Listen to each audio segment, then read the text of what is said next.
Olá pessoal do Interligando, tudo bem com vocês? E hoje estamos aqui no mais um quadro Perfil.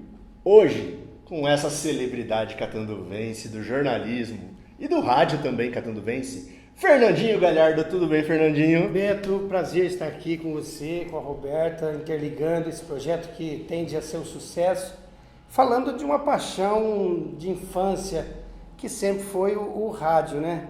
Fernandinho, e falando da paixão de rádio, porque todo mundo conhece o Fernando da Rádio Whats hoje em dia, mas como começou essa paixão e essa vocação para o rádio? Eu sou de uma geração que a gente crescia, todo pai e mãe tinha um rádio em cima da geladeira, né? E de manhã ligava lá nas rádios de São Paulo, que de madrugada chegam em Catanduva, e crescendo e vendo isso. E uma vez meu pai foi abrir um rádio e eu queria ver se eu via o Chaves ou o Bertim dentro do rádio, que meu pai estava abrindo o rádio, sabe? A gente não tinha noção. E um dia meu pai me levou lá na rádio mesmo, na emissora. Ali do lado da difusora era um estacionamento onde é Ondas Verdes. A Ondas Verdes não existia. Uhum. Eu tinha uns 5, 6 anos. E tinha uma vidraça assim do lado. Eu olhei assim, tinha um moço mexendo nos discos e tal. Aí o moço veio e brincou comigo, eu era pequenininho. Eu falei, eu vou trabalhar aí. E assim foi. Depois, com 9, 10 anos, a gente já começava a trabalhar. Antigamente, criança podia trabalhar. Não tinha restrição. Não tinha frescura. E eu fui me apaixonei, assim, sempre ouvindo rádio, sempre carregando um radinho de pilha para lá e para cá, sempre comprando pilhas. Eu sou apaixonado por rádio de pilha.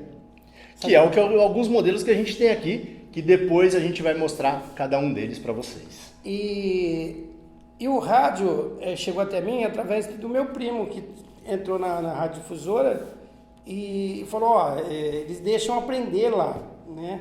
Aí eu entrei como office boy, entregava o jornal regional de madrugada, ia lá 4 horas da manhã, dobrava o jornal, entregava o meu setor, depois ia para a rádio difusora sendo office boy. E fui aprendendo lá com os meninos a parte técnica. Depois surgiu o horário de técnico, eu já estava pronto, e fiz sonoplastia de futebol, que é uma delícia, e também vários programas, inclusive do J. Machado, o Plantão Policial do Chaves, o Bertim. Depois a gente fazia assim, a gente tinha uma escala na AM e na FM, então o dia que você não estava na AM, você estava na FM.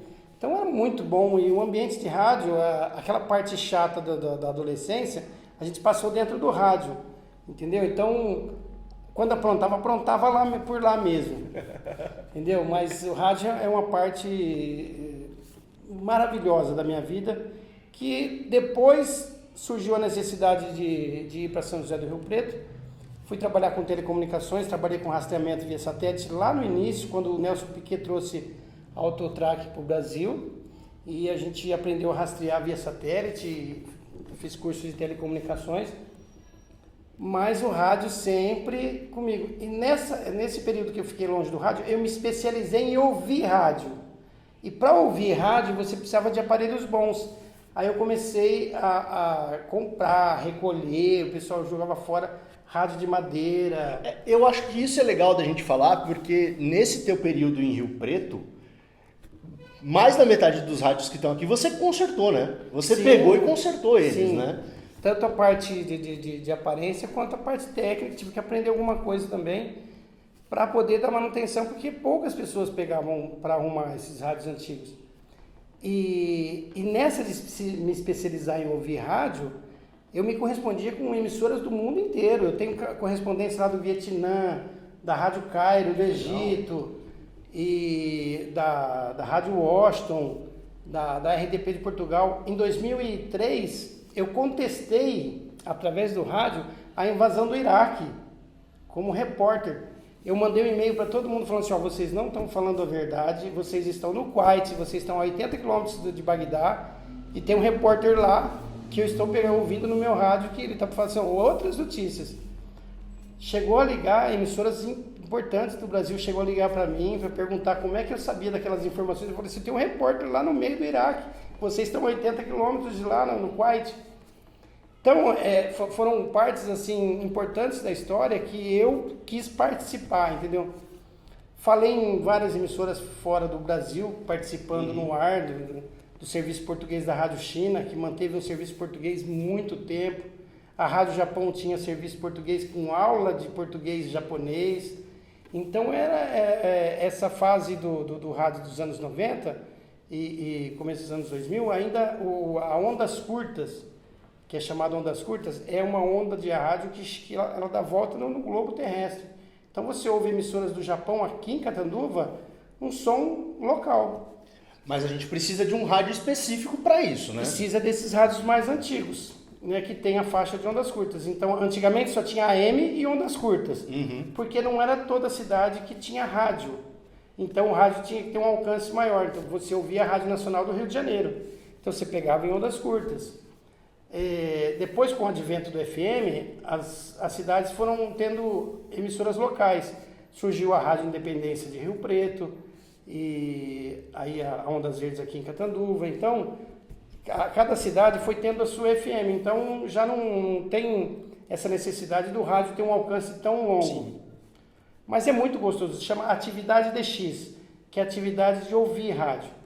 Então, eu tinha lá relatório, eu fazia relatório de frequência, ganhei vários prêmios em emissoras internacionais por mandar relatórios de frequência, brindes, entendeu? Por participar no ar, mandava gravação, mandava no começo do e-mail, mandava e-mail já, e era muito bom. Fernandinho e suas histórias. Agora, Fernandinho, para o pessoal que acompanha o Interligando, como surgiu o Fernando Repórter, que é o que a maioria dos nossos ouvintes, do pessoal ligado no Interligando, conhece o Fernando, que é o Fernando Repórter. Como que surgiu isso? Eu sempre tive facilidade de chegar nos lugares, entendeu? Se eu chegar diante do presidente, do governador, eu olho ele como um igual. Eu não olho nem lá em cima, nem lá embaixo. Então, o respeito mútuo e aquela, como é que fala, a interação, eu sempre tive essa facilidade. Eu chego chegando seguro de mim. Ele não está acima de mim nem abaixo. Sim. Eu trato como meu igual. Então, eu sempre tive essa facilidade de entrar em qualquer lugar. E me inspirei em radialistas que eu admiro, que em Catanduva é o Carlos Bertin e o Dr. José Alfredo. O Dr. José Alfredo entrevistou vários presidentes da República. E o José Alfredo, ele entra em qualquer lugar. Então, são pessoas que eu me inspirei na vida como repórter, o José Alfredo e o Carlos Bertin. E depois surgiu a oportunidade o J. Machado deixar a gente gravar, porque era assim, era uma coisa, era paixão, não era nada assim, nossa, foi contratado para isso, não. A gente metia a cara e fazia e não ganhava nada. Assim, não era um negócio, eu é repórter, não. A gente, sabe, se metia aí entrevistar, porque as emissoras de Catanduva tem uma coisa muito boa.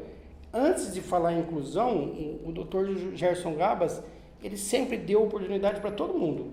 Para tudo que é pessoa, o Dr. Gerson Gabas dava oportunidade. Se tinha vontade de trabalhar, ele dava oportunidade. Então, você podia, por exemplo, o Machado precisou de um repórter da música. Eu ia nos bairros, gravava com o ouvinte, pedindo a música, depois soltava lá na rádio. Quem ouvia pensava que eu estava lá no bairro, mas era no gravadorzão. Entendeu? Então, e sempre esse tino para reportagem, né? Então, assim, crescendo dentro do rádio. Depois do advento de eu me especializar em ouvir rádio, ouvir emissoras do mundo todo e tal, teve um episódio que na Copa de 2002, o Milton Neves lançou um radinho de pilha com o nome dele. E eu achei o rádio uma porcaria. Eu mandei um e-mail para ele esculachando o rádio dele. E ele leu. Eu não acreditei. Depois de muitos anos, eu vim conhecer ele pessoalmente e comentei isso. Ele falou assim, nossa, ele falou assim, me arruma um radinho desse, porque eu fiquei sem nenhum, você acredita? Porque eu falei assim, puxa vida, um radialista no teu calibre, fazer um rádio porcaria, porque eu conheço rádios bons. Né? Aí você pega um rádio, nossa, o rádio Milton Neves e tal. E o Milton Neves é uma pessoa maravilhosa. Então, é assim, e depois desse período nas telecomunicações, o seu Pedro Castilho, que era dono do serviço de alto-falante em Catanduva, que era compadre do Diomar Zeviani, que foi meu professor de rádio também, o Pedro Castilho comprou a Rádio Independência. Que o sonho do Pedro Castilho era comprar uma emissora de frequência modulada. Os mais velhos falavam assim, vou comprar uma emissora de frequência modulada, ele não falava FM. Sim. E nessa compra, o Diomar falou, meu compadre está comprando uma emissora em Rio Preto. Eu já falei de você para ele. E eu cheguei lá, o Pedrão me deu a chave da emissora, está até hoje comigo. Porque quando eu saí de lá, eu fui devolver e ele não aceitou. Ele falou, Fernandinho, fica com a chave, quando você vier aí, você pode mudar a programação, você é da casa. Não vou pegar essa chave. Não pegou. Porque o seu Pedro, ele era dono da TV da rodoviária, ele foi dono 40 anos da TV da rodoviária em Rio Preto. E eu falei muito lá na rodoviária, sabe? Atenção, passageiros com destino a Bálsamo. Plataforma 2, empresa Itamaraty, sabe? Aquela voz era a minha voz. Ô Itamaraty, faz um merchan aí, ó. Vocês acabaram de ganhar um merchan de graça. Tem muitas histórias. Porque o rádio... O próprio Fred Mercury, quando ele canta Rádio Gaga, vocês conhecem a música, ele apostava no fim do rádio. Se você traduzir a letra ali... Com o surgimento da TV, o Fred Mercury falou assim, o rádio acabou, né? O que vai ouvir vai ser só Rádio Gaga, Radio Gaga. E não, o rádio sobreviveu e sobrevive até hoje, se reinventando. Sim. Né? E falando dessa, aproveitando o gancho dessa reinvenção, Fernandinho, como surgiu a ideia da Rádio Watts? Rádio Watts. Eu conversando com o Arthur Godoy, o Arthur Godoy é grande jornalista, jornalista político, comentarista, redator, foi uma pessoa que marcou muito positivamente a nossa trajetória. Eu e o Arthur Godoy falava muito de rádio AM, que o Godoy era apaixonado por AM. Falou, vamos trazer o AM de volta, tá? Porque ele queria fazer podcast no estilo rádio AM. E um dia, no início da quarentena, eu conversando com uma amiga de São Paulo, que trabalha numa empresa internacional, ela falou assim, Fernando, essa quarentena, essa pandemia, vai trazer o pior e o melhor das pessoas. Procura o teu melhor aí, porque o pior vai aparecer. Aí eu dormi pensando, o meu melhor é rádio, né? Aí eu acordei com fake news, e eu tenho tino para saber de fake news. Eu bato, eu ouço, eu vejo o vídeo e falo assim, nossa, isso é manipulado. Isso é... Sabe quando você olha assim e fala assim, que coisa esdrúxula? Eu falei, what? O quê? Rádio Watts de o quê? Então ele não é do WhatsApp, então. Não, como muita gente deve imaginar. Que é por conta do WhatsApp. Não, é de what? Do quê? O que é isso? O que é? Aí um áudio lá do sul falando uma coisa da vacina, aquelas fake news que rolaram sobre vacina aí. Aí eu falei, Rádio Watts. Aí comentei com o Arthur, ele falou assim, vai dar certo. O Arthur Godoy gravava, tem ainda os podcasts deles, estão no ar, ele gravava áudios de 20 minutos e todo mundo ouvia. E as pessoas que comentavam comigo sobre os áudios do Arthur, áudio de 20 minutos no WhatsApp, você precisa gostar muito. E ele tinha uma audiência maravilhosa e o pessoal comentava, nossa, você viu que história que o Arthur contou? Gente que eu imaginava que não ouvia. Então, esse papo de AM, que surgiu a Rádio Watts para combater fake news e para prestar serviço. Então, o foco principal da Rádio Watts é combater fake news e prestação de serviço. Tem um buraco na rua, falta d'água, falta uma lâmpada, essas coisas, o pessoal manda para mim e eu cobro os poderes, né, dos setores e depois publico a solução do problema. Então é mais uma prestadora de serviço. E para movimentar isso aí a gente mescla com política e entretenimento, que entrevista às vezes com um artista, com um político famoso e tal. Quais são os próximos passos de Fernandinho Galhardo para o rádio jornalismo de Catanduva? A plataforma WhatsApp, ela está virando uma das maiores redes de comunicação do mundo. As pessoas não se atentaram para isso. Os grupos de WhatsApp, eles vão aglomerar ali umas 5 mil pessoas cada grupo. Sim. Você imagina você ter uma cidade setorizada em grupos de WhatsApp. Então as empresas vão explorar muito isso. E o WhatsApp, você vai poder pagar pelo WhatsApp, você já pode pagar pelo WhatsApp, você pode... Então, com esse aumento dos grupos, das comunidades, você monta comunidades dentro dos grupos. Sim. Você pode setorizar uma cidade. Por exemplo, vai interromper a água lá no Nova Catanduva, vai dar para setorizar lá e mandar para lá. Ó. Nova Catanduva vai só o pessoal de lá. Então, criar ferramenta para captar essas pessoas e colocá-las em grupo para elas receberem as informações na palma da mão, né, que é o nosso lema, a notícia na palma da sua mão, e de forma instantânea. Então, aconteceu, é na hora. Se eu não veiculei a notícia, porque eu não tive como checar, e se eu não chequei, eu não solto. Rádio WhatsApp não tem achismo, não tem fake news, e tudo checado. Se envolveu educação, a gente vai falar com a secretária da Educação. Envolveu o presidente da República, a gente vai falar com o presidente da República. Então, nunca com achismo, nunca chutando, entendeu? Porque não é jornalismo sério você chutar.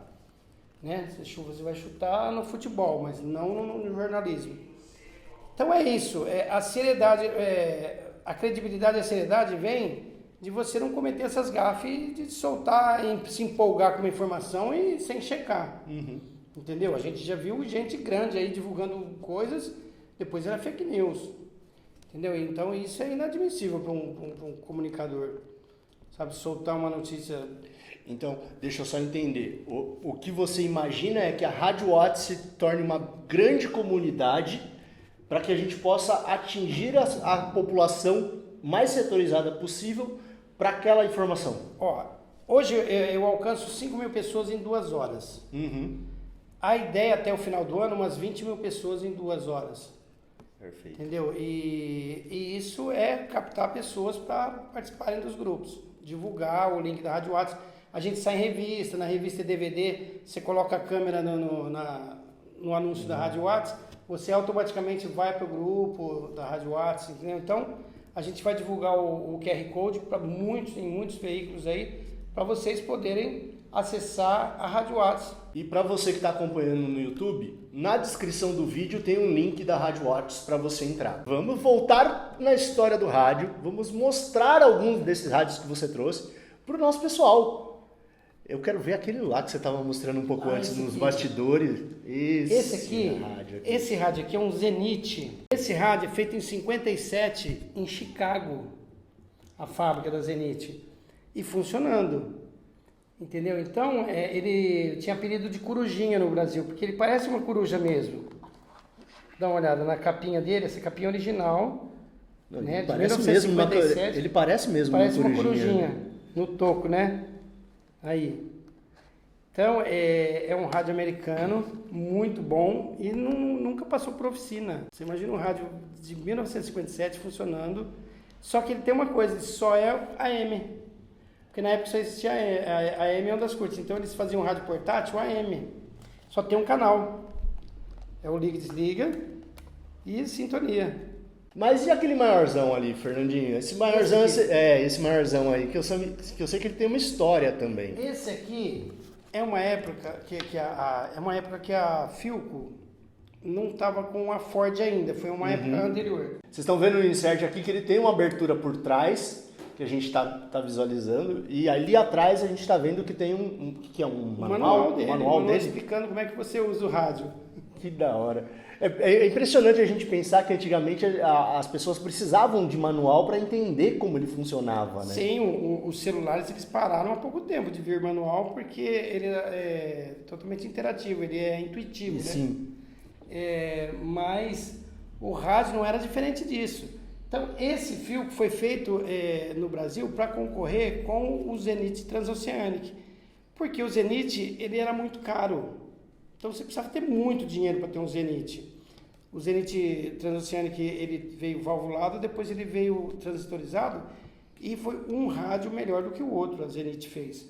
Aí a Philco fez, depois a Ford assumiu a Philco. Aí saiu o aparelho Philco Ford, não sei se você vai lembrar disso. Lembro. A Philco Ford foi uma época que a Philco soltou aparelhos de rádio muito bons, de muito boa sensibilidade de captação. Aí soltou esse modelo com FM, já 9 faixas. Então aqui, ó, muda de canal, ele roda ali, ó, o visor. E para ouvir o mundo, era Transglobe. O Zenith era transoceânico, porque você ouvia rádio do mundo inteiro. A língua que você imaginava, há 20 anos atrás, a língua que você imaginasse, no meio da noite você pegava em Catanduva, assim, som local. Esse modelinho aqui é um dos modelos que as moças levavam nos anos 50, 60 na praça, passeando. Tinha esse e tinha um da Philips, que eles chamavam de maletinha de madame. As moças levavam para se exibir na praça, assim, levavam o radinho ligado. Né, esses com capinha de camurça e tal. Ele é um rádio bem feminino mesmo para isso. Esse aqui é um dos da vasta linha da motorrádio. A motorrádio foi um rádio muito popular no Brasil porque ela foi criada para trazer um rádio para o povão. Então era um rádio acessível, né, o motorrádio. Então, e até hoje fabrica e vende tudo que fabrica. Não sei se você sabia disso. Não sabia. Ele fabrica com o nome de Motobrás, que a motorrádio pegou fogo em 91. Esse rádio é de 91, é da motorrádio. Esse aqui Esse eu tive um desses. Esse é o Dunguinha, que o pessoal levava no campo. Eu ia com esse aí no campo. Eu ia no campo e levava justamente esse aí. Esse já tem o AM e o FM. O pessoal levava no campo. Então a Motobrás sempre teve rádios populares. E depois nós tivemos a SEMP também, que depois se fundiu com a Toshiba. Mas a SEMP é a mais brasileira de todas, porque uma vez num programa de televisão, um camarada falou que o rádio, a SEMP era japonesa, não é não. Assim, eu levei um susto, aí ele falou assim, a SEMP é japonesa, eu falei assim, não é não. Eu falei, soletra SEMP. Aí ele falou, não sei, eu falei assim, Sociedade Eletromercantil Paulista, que é mais brasileiro que isso? Né? Depois a SEMP se fundiu com a Toshiba, saía aparelho sempre Toshiba, e saía aparelho só sempre, e aparelho só... E a SEMP chegou a montar até notebook, né? Sim. Nessa nova fase, né? Quem não se adequou com o mercado ficou para trás. Por exemplo, a Olivetti era uma potência no mundo, a Olivetti, de máquina de escrever. Se ela fabrica teclado de computador, ela continua no mercado. A gente teve uma coisa muito parecida na fotografia com a Kodak. A Kodak ficou muito tempo no filme e ela perdeu o processo do digital. E aí foi onde ela diminuiu o seu mercado. Quando entrou no digital já tinha passado. Já tinha perdido. Mas eu acho que o que você disse é uma coisa que vale de toque para todo mundo. A gente precisa evoluir, a gente precisa se reinventar o tempo todo. Reinventar, o mercado está aí, está fértil, entendeu? Se você criar um projeto bom, um conteúdo bom, você vai acontecer. E insistência também, porque... Não é de uma hora para outra. Não é de uma hora para outra. Uma coisa que marcou muito, uma entrevista com o Michel Teló, quando ele estourou com a música Ai, Se Eu Te Pego. Isso 2014. 2011. A música estourou, aí eu vi a repórter chegar para ele e falou assim, como é que você está lidando com esse sucesso repentino, né? Estourou no mundo inteiro. Ele falou, o que você chama de repentino? Foi 16 anos que eu ando com a moçada rachando marmita, né? Agora você chama de sucesso repentino. Então a gente está lutando, o rádio, ele vem se reinventando. Então tem toda uma história. Se o próprio Fred Mercury lá nos anos 60, 70 apostava no fim do rádio com a música Rádio Gaga, porque ele achou que a TV fosse ganhar. E o rádio nunca perdeu. Pra você ter uma ideia, a TV até nos anos 2000, a TV ela tinha 3 horas de horário nobre, que era das 7 Sim. às 10 da noite. O rádio, ele tinha 12 horas de horário nobre. O rádio era das 6 da manhã às 6 da tarde. Entendeu? Porque o rádio, você trabalha ouvindo rádio, você na loja você ouve rádio, você dirige ouvindo rádio. Já a TV não. Então o rádio, ele abriu esse leque e vem segurando as pontas, se reinventando rádio com imagem, rádio que virou TV e assim por diante. São sequências e mais sequências. Fernandinho, quero te agradecer por topar participar desse perfil, que eu acho que a Catanduva e o pessoal do Interligando merecia te conhecer. Porque é um lado do Fernando Galhardo que ninguém conhece, que é os radinhos, sabe? Ó, isso aqui, ó, esquecemos de falar. Isso aqui era sonho de consumo na nossa época, lembra? Que vinha com fone separado, gente. Isso aqui era o Walkman que toda a molecada queria e era muito caro. E hoje tem na caixa, novinho. É isso, Fernandinho. Pessoal, espero que vocês tenham curtido a entrevista com o Galhardo. Se curtiu, deixa aquele comentário, deixa aquele joinha e vamos que vamos. Continue ligado no Interligando. As redes sociais do Interligando, todas na descrição do vídeo e as redes do Fernandinho também na descrição do vídeo. É isso. Um abraço.